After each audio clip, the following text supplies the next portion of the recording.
Good morning. On behalf of the E-Services Payment Technology team, I'd like to welcome you to Lessons in EMS Leadership. My name is Gary Harvat, and I'll be the moderator for today's session. With me today is Ed Heltman. Ed has had a long career, 49 years worth of career in the profession, and so we're glad to have him here today. Ed began his time back in 1975 as a volunteer firefighter. At that point, he realized this might have been his calling. If not, he realized it a short time later because moving ahead to 1990, after Ed had worked for Medic Rescue and completed his EMT and paramedic training, Ed decided, and with some help of some great people along the way, decided it was time to serve his community's needs and open up his own ambulance service, which now 34 years later is still continuing to grow, MedEvac Ambulance. And we are so glad to have Ed here today because it's not easy starting any business, be it a candy shop or an auto body, but this industry is particularly hard and one that's very challenging to keep alive. For those of us that know this industry well, we know that many ambulance services across the nation are closing. So it takes a fine balance of personnel, good management skills, and loyalty and resilience to keep an ambulance service alive. And Ed and his family, I know he's got family involved now, have done that successfully for 34 years. So we wanted to take a few moments and pick his brain this morning. Ed, thanks for being here. We appreciate it. Thank you very much, Gary. So along the way, Ed, you became a leader, whether you liked it or not. And from the day one in 1975, where you began to grow up till 1990, when you started your own ambulance service, probably with your heart in your throat, started this, never thinking that 34 years later, here we are in 2025. The organization would be as good as it is today. So I guess I'm asking you, Ed, how the heck did you do it? Well, in the beginning, I would say it might have been easier because there wasn't as much at risk. So as the organization grew and more employees came along, then the risks became greater. As far as being a leader, I don't know. I think everyone who is aspiring to a managerial administrative role needs to find what works for them. Some leaders do so more with the iron fist, others use the velvet glove, but I think you have to develop your own style. And I think that in my case, for most endeavors, I try to look at it from the standpoint, how would I feel if I was being placed into that position from the employee standpoint? The one thing I've noticed over this time, I think that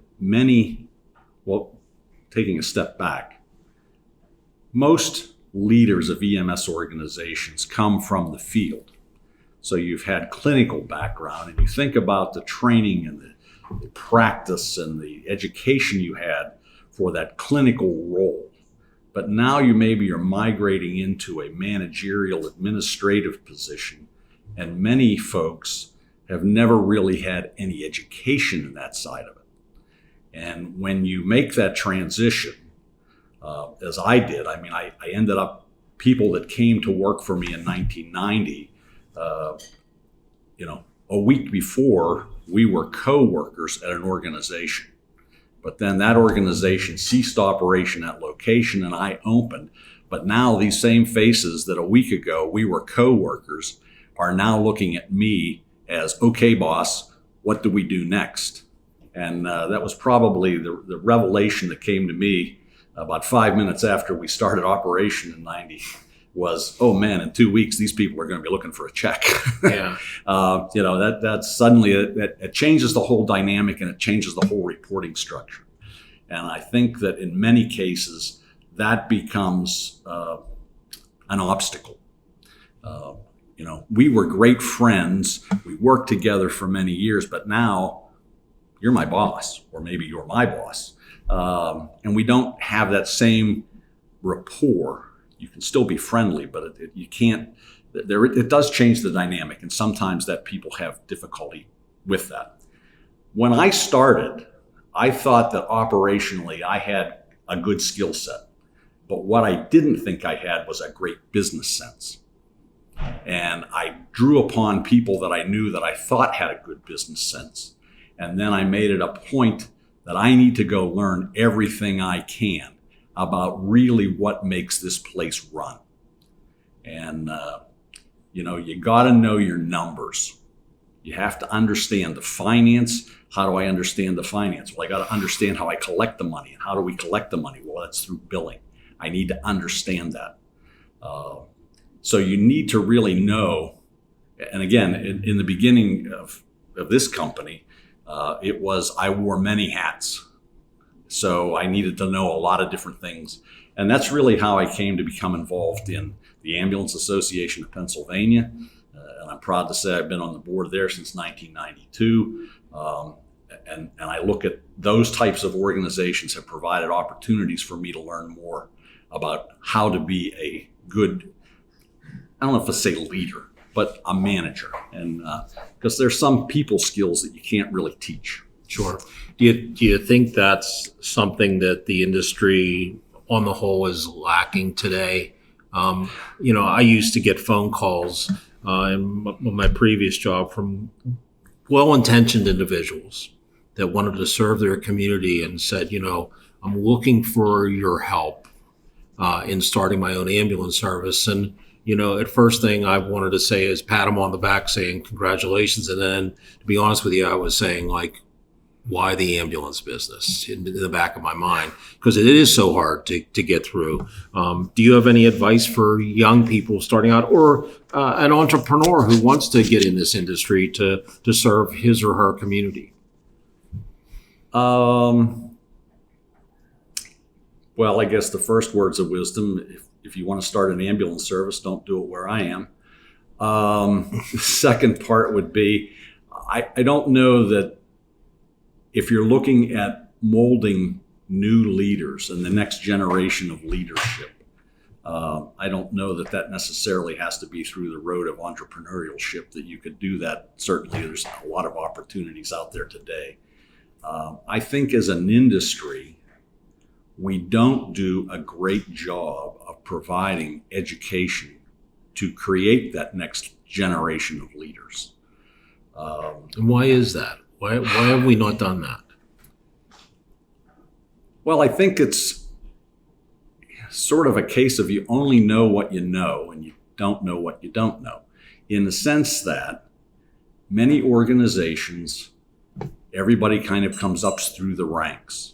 And either there's an opening at the top because someone retires or someone screwed up.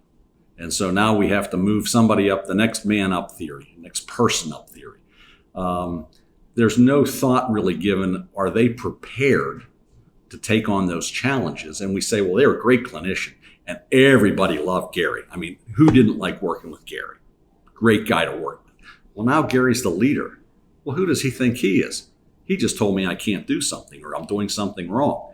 Again, it comes back to that dynamic. And when you don't have a good grasp and a full knowledge of what it is you're doing, then somebody questions you, you feel threatened. And then your response to feeling threatened is, well, who are you asking me questions? I'll show you. And it creates bad vibes. Sure.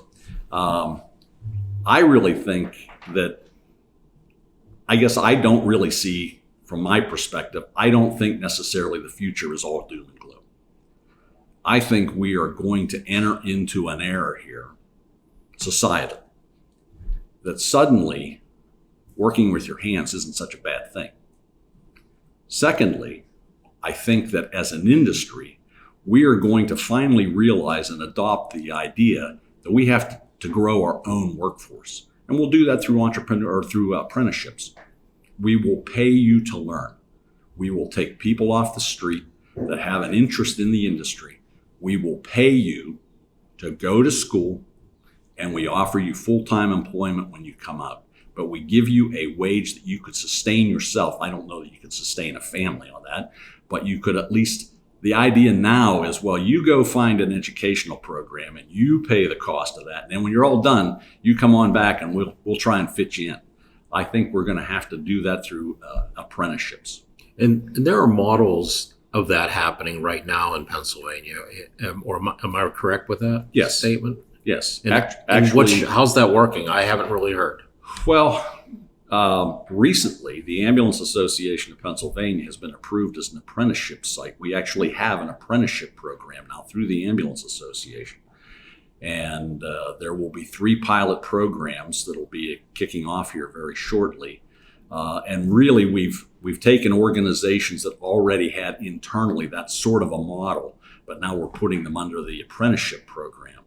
And how that will work is it will pay half of the salary of an individual for 2,080 hours from start to finish. So it's going to require employers to participate to some level, but it's a fraction of the cost if you were doing it on your own. And I just think that we are not necessarily as doom and gloom as is projected. I just think there will be a resurgence. Technology is going to play a part in that. Consolidation of the industry will allow for higher wages to occur, and it will become more of a living wage.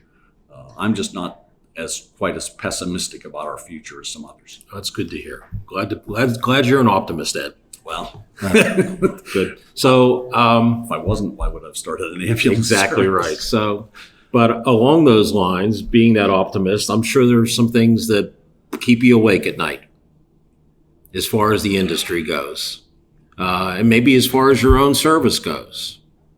Is there any one thing that you would say, like, I constantly think about this and trying to find a way to navigate it? I think in Western Pennsylvania in general, but in Western Pennsylvania, you have so many small communities that for all of these years have received EMS for free. And now when you're approaching municipalities about having to pay for something, there's going to be great resistance to that.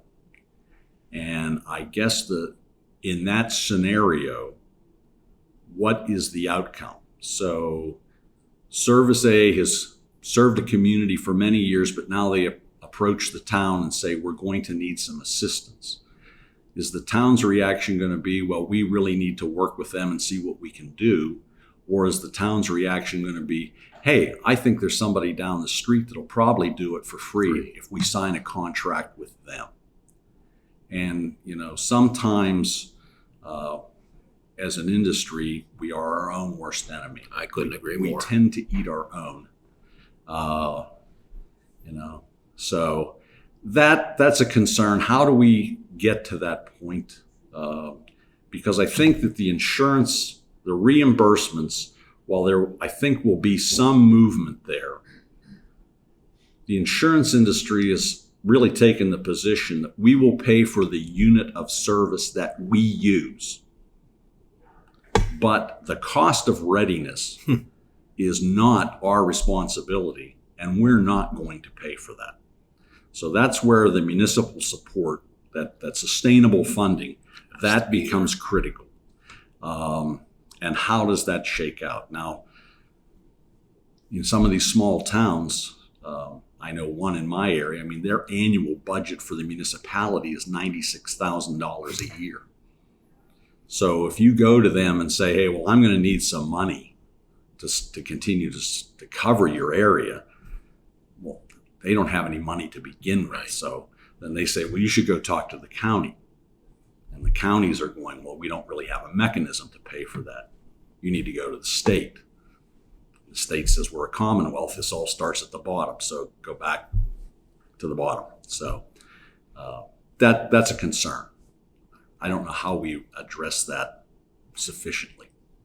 It's a challenging question. It really is. So, Ed, you've had some challenging moments. You've seen the challenges that exist across our Commonwealth with your involvement in the Ambulance Association of Pennsylvania.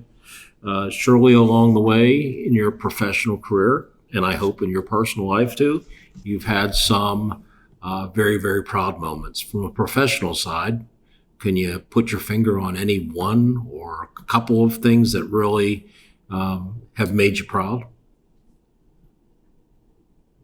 I think looking at certainly in the 34-year history of the company, there have been a large number of other services that haven't made it. So I guess the fact that we're still here, still growing, that is an accomplishment. I don't know that I necessarily know how we did all of that, but certainly it's a tribute to the number of people that have worked for us over the years. That was not a singular effort, that was teamwork.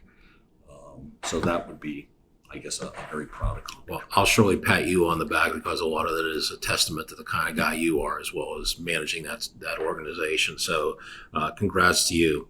So I've asked this to everybody today.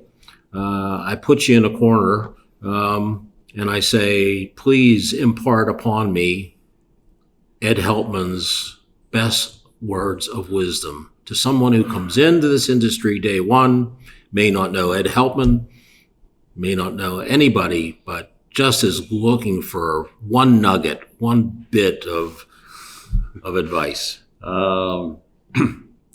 Nuggets of knowledge. Well, I would guess one of the things that was difficult for me over time to learn to deal with is disappointment. And disappointment is the gap between expectation and reality. And so if you have high expectations for everyone and everything that you do, you're going to have times when you're disappointed. And I guess that would be my nugget of knowledge. Learn to temper, don't make decisions with emotion. At least I try not to. If I think that there's a decision that needs to be made, but I'm upset about something, I try not to make that a split-second type decision, because it's been my experience that decisions that are made with emotion are often wrong. And there was a much better path forward if you would have just taken a moment and thought about that. Regroup a little bit, really step back and take a deep breath, and you'll make a much better decision. So. Good words to live by, for sure. Ed, thanks for your time today. Appreciate you coming in. Thank you, Always sir. good to see you. Pleasure. Thanks.